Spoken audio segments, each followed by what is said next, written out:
Hey guys, Dr. Don here. Welcome back to the channel. Listen, this is kind of just a spur of the moment video that I wanted to shoot real quick. I like to educate people out there on medications because, what we see with diabetes is most of you guys are diagnosed on a routine office visit. You're told to lose weight, exercise, improve the way you're eating. You're told to start medications. And that's pretty much the extent of the counseling that you get day one. And as you know, over the years, that's pretty much the extent of the counseling that you get throughout the disease process.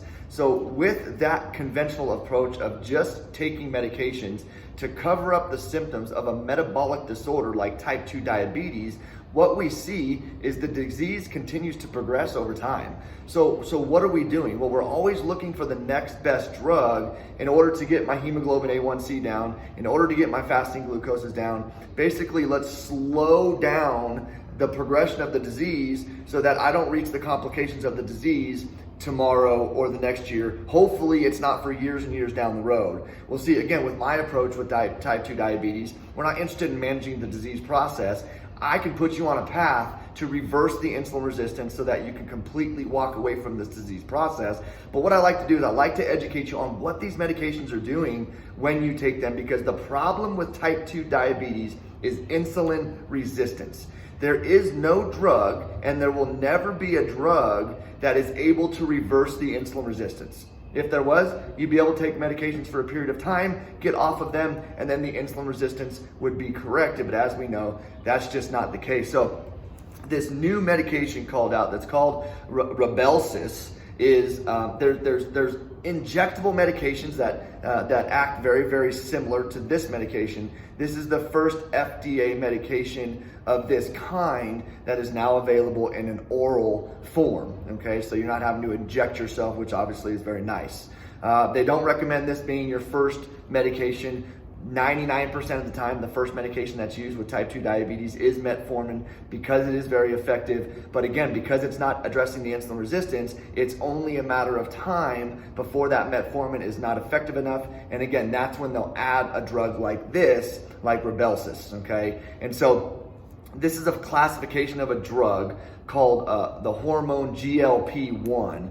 And so what that stands for is a glucagon-like peptide. So this is a hormone that's naturally secreted by the body, and it's triggered, released mainly in the small intestines. The pancreas and the nervous system also secrete some of this hormone, but at much smaller amounts. And so this, what triggers the release of this hormone is after a meal. And so what this hormone does is, number one, it will decrease appetite. But the reason why it's effective in controlling blood sugars, at least temporarily, is because it also triggers the beta cells in the pancreas to secrete insulin. Now, again, think about this, folks. The problem is insulin resistance. The problem is not that you're not making enough insulin. The problem is you're not utilizing the insulin properly. So what sense does it make to just jam more and more insulin into your body?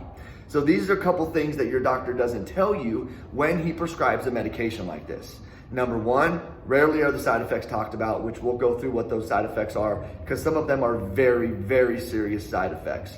But the second thing they don't tell you is that this is going to actually increase the progression of your diabetes. See, the reason why your cells are resisting the insulin is because for years they were exposed to so much insulin as a protective mechanism, they become insulin resistant. Now the sugar stays in the blood, it's not able to get into the cells properly. So what this drug does is it hammers and hammers and hammers on that pancreas and says, come on, pancreas, we need to secrete more insulin than normal because my body's resisting the insulin.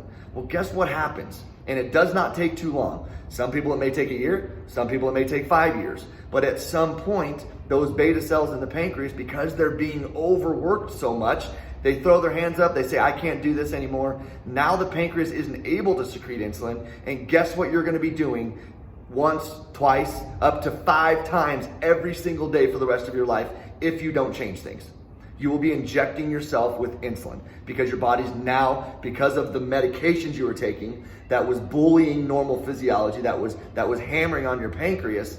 Now the pancreas shuts down function. Now it doesn't only secrete insulin, now it's not secreting enough digestive enzymes. So now down the road, you're getting a lot of digestive issues, right? And so most of these side effects, they have to do with GI side effects because, again, you're taking a synthetic hormone that's mimicking the release from the small intestines. Okay, so again, most of the side effects that we see are GI type side effects. These are the common side effects being nausea, abdominal pain, diarrhea, constipation, decreased appetite, right? And this is one of my fears with this medication because this hormone tells your brain that you don't need food anymore. Now you're messing with brain physiology, right? See, when you eat an empty calorie meal of 3,000 calories from McDonald's, your brain still knows you don't have any nutrition. So that's why you'll be hungry a couple hours later. But if you eat 1,000 calorie meal that's very nutrient dense fruit with all the micronutrients and minerals and vitamins that you need, your brain knows you got the nutrition, this hormone is released, and now your appetite is suppressed for several hours until you need more nutrition. Well, now you're synthetically putting this hormone in your body, so your appetite eventually is going to be all over the place. So when your brain needs the nutrition, if you're putting this food in, it's gonna be like, oh, well, I guess I don't need that nutrition. So now we're gonna start to develop nutritional deficiencies. It's just going to create havoc within your body.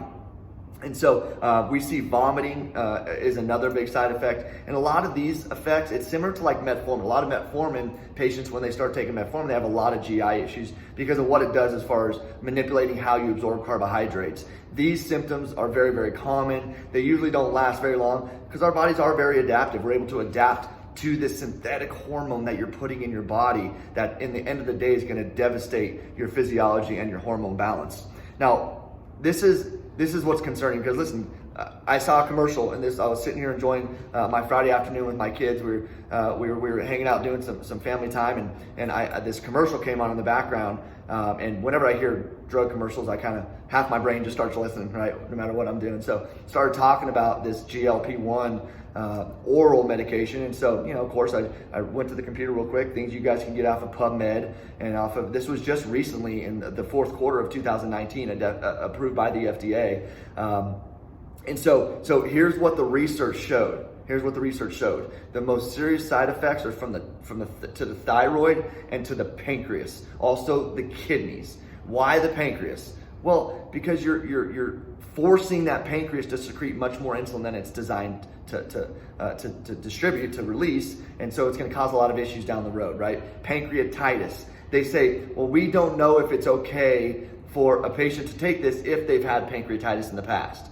They also say that a very common side effect, a less common side effect is thyroid tumors, even thyroid cancer. But see, this is what they're doing. This is the craziness to me, is that the research showed it did cause tumors and cancer, thyroid tumors in the rodents that were tested.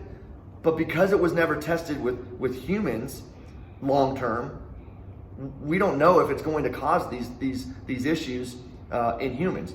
But guys, listen, if it's doing that to rodents, there's a good chance it's going to do the same thing to you guys, right? That's taking this drug.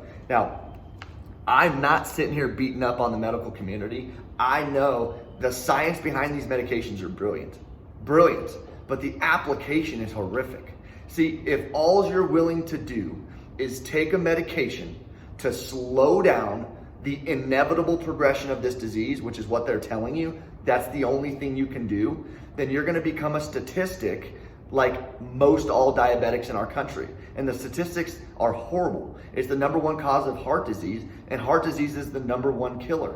Most diabetics get to the point to where they have blood pressure issues, they're clogging up their arteries, they've developed heart disease, they're either on their road towards a heart attack or they've already had a heart attack in the past. And again, it's because if you take a hormone that forces more insulin secretion, decreases appetite, and you're doing nothing to address and fix the insulin resistance, inevitably, you're going to continue to get sicker.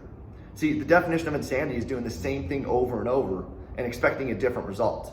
If you do the same thing but just use a different drug, you're going to get the same result. It may be effective for a period of time, But if you don't change things, if you don't address the problem, right, the cause of the problem, then eventually that medication is going to become less effective, and now you're searching for the next best medication. So guys, I hope you got something out of this video. Go ahead and like this video, share this video around, subscribe to my channel because I'm always putting out new videos. And listen, I look forward to working with you guys. I always include a link in my videos because so many people hear these videos and they don't know where to go to get help. They don't know where to go to find a doctor that truly understands the physiology of blood sugar control, that truly understands what causes diabetes, and can put you on a plan to begin to reverse the disease process immediately. And so I always insert a link here. I do a free consult for me to sit down, discuss your health, and discuss what I can do for you. So if that's something that you're interested in, click the link below. Go ahead and schedule a call with me, and I sure look forward to jumping on the phone with you. And if not, listen guys, watch my videos because you can get free information from these videos that you can apply that can really help your health. Talk to you soon.